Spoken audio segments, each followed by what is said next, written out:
Hello, Henrik here, and welcome to my little screenshot and preparation for our next meeting in the Entrepreneurship, and Entrepreneurship course. Looking forward to it, and first of all, let's address the question of who's behind me. So it was actually asked, and here you have. Op med hovedet, as Rowan requested. As I mentioned, it made me smile and cheers me up. I think it's made of slate actually. And the artist is Henriette Fabricius from Fabart, FABART.dk,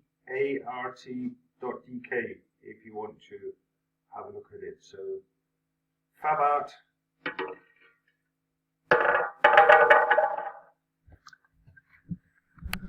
With that said, let's get into the areas for the course.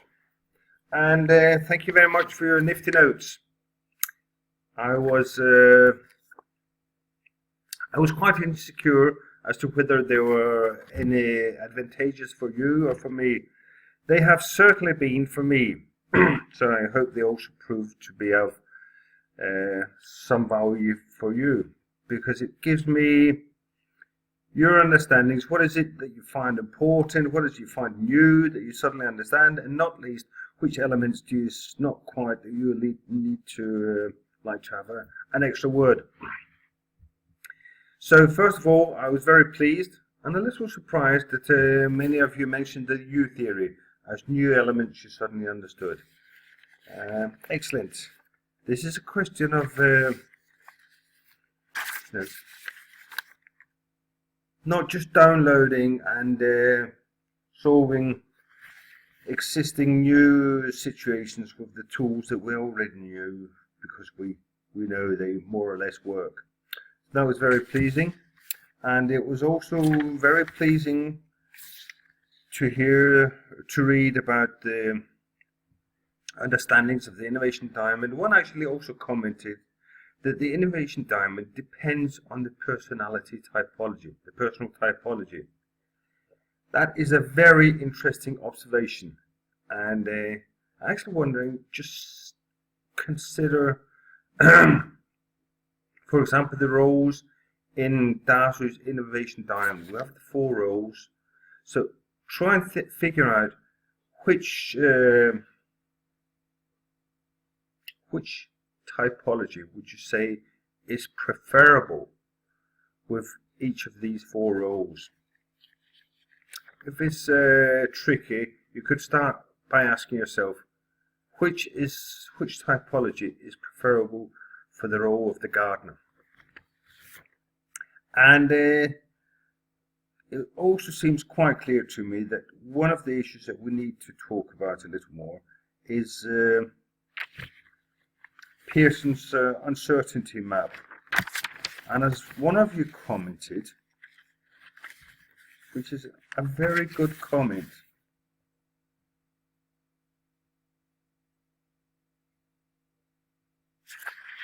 where was it?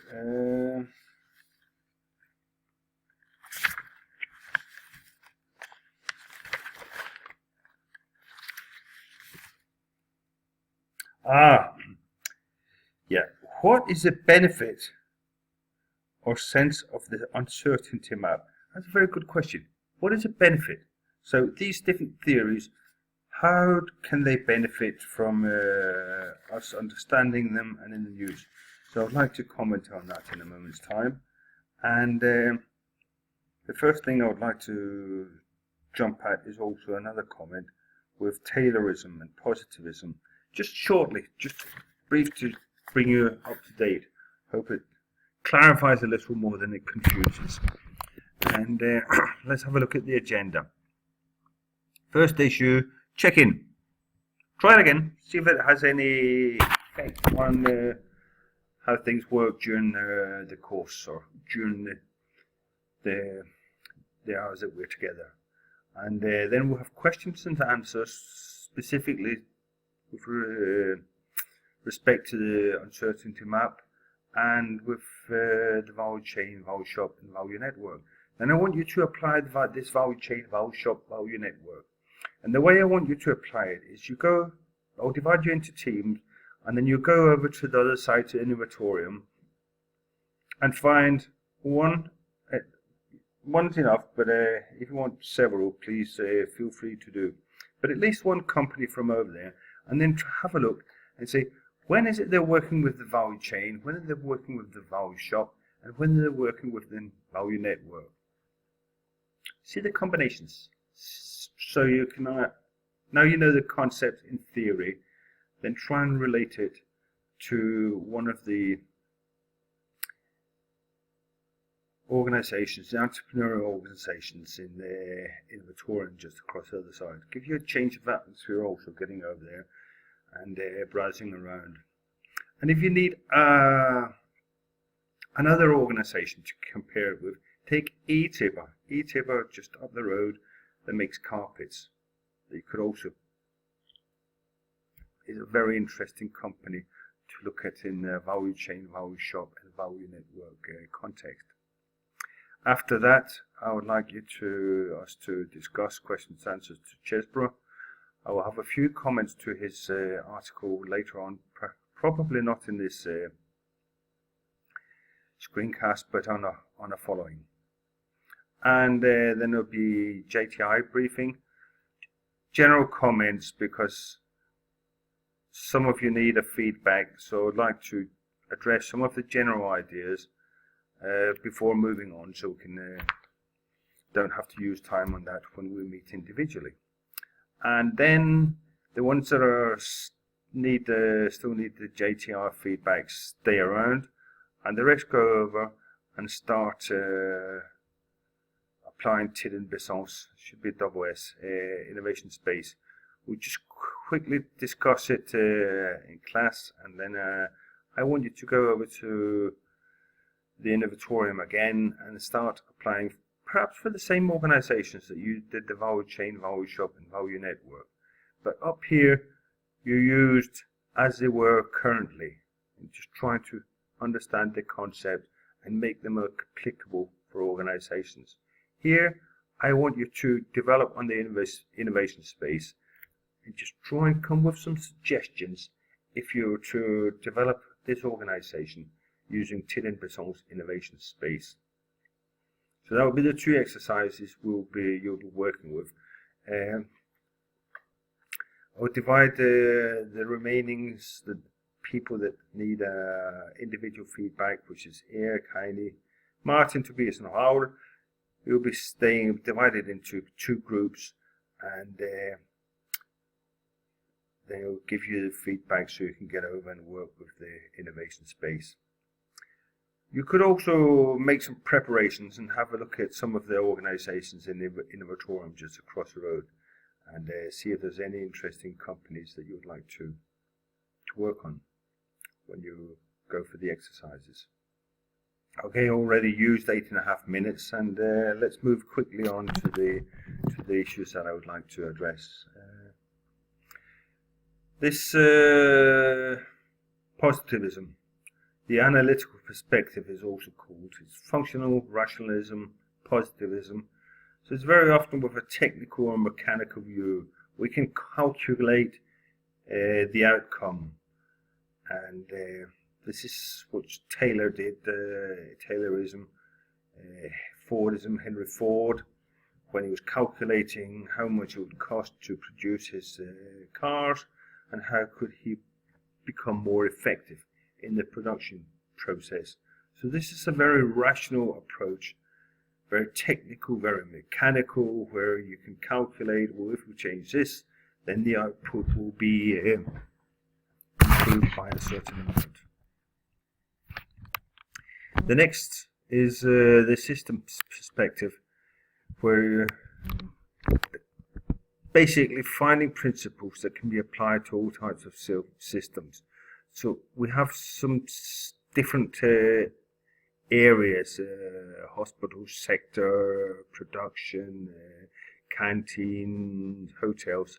They all work together to keep our system, our organization, our not just our organization, our society working.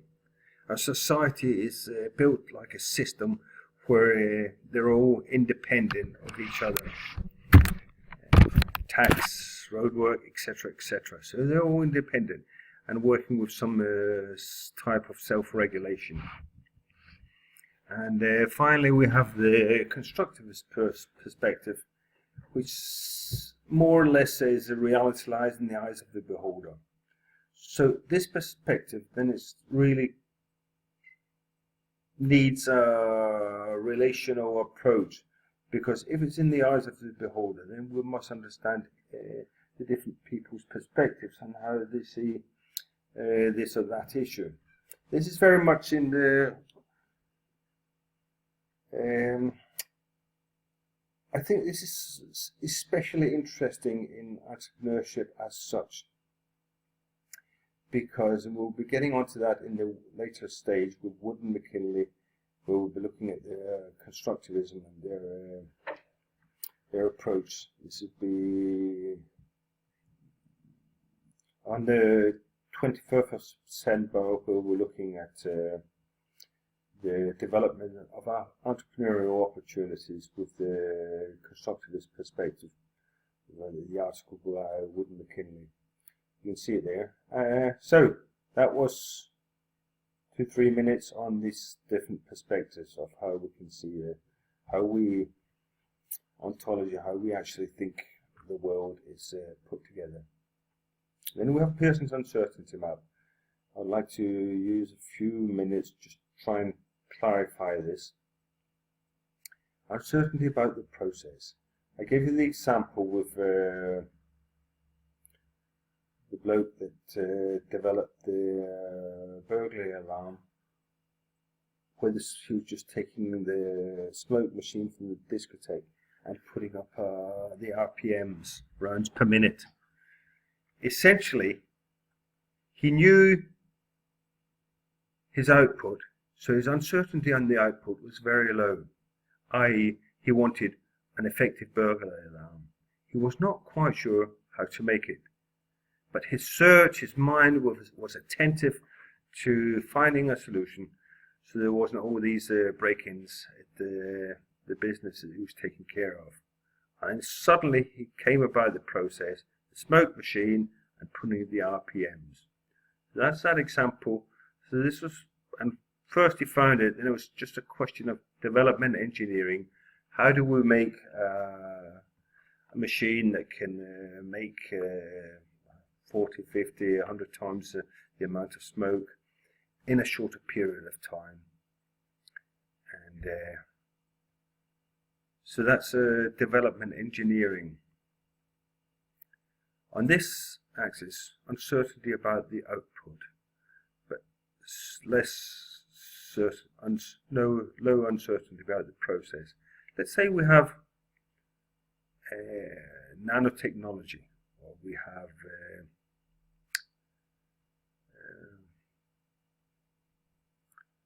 have some new composite material. We have the nanotechnology, and we have the whatever composite we're working with. We don't quite know what to do with it. So we don't know what we're going to end up with, whether it's coating for cars to keep the rain off them, or if it's put into sinks, if it's a nanotechnology, or let's say it's some compound. Is it going to be used in golf clubs and car production and in security? So what is it actually we're going to put it to use to?